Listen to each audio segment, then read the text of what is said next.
Mothership imagines the orchestra as a giant ship that is docked at several moments in the piece by virtuosic soloists.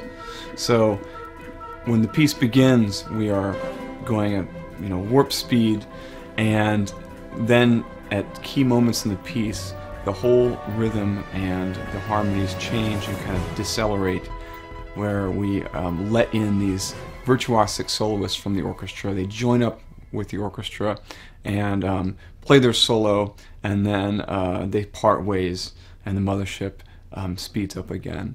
So some of the solos have been played in the past as completely written out. There have been times when musicians in the orchestra will improvise to the harmonies given, and it's always an adventure to see which path we take in doing Mothership. And I know for a fact that the Pittsburgh Symphony has a couple of instrumentalists who are particularly gifted on the improvisational front. Well, you definitely find a big range.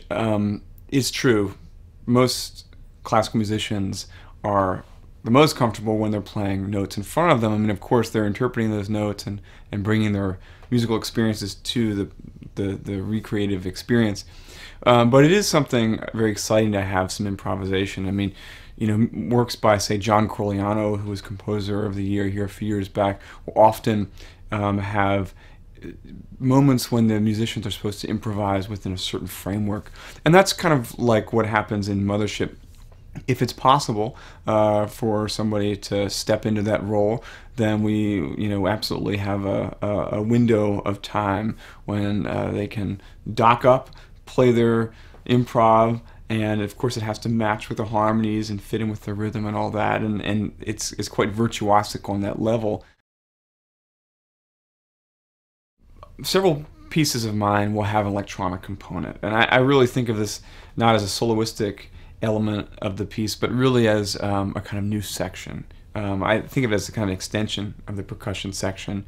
The percussion section can provide rhythmic music, but also can provide theatrical type sounds, thunder machines, wind machines, and thunder sheets.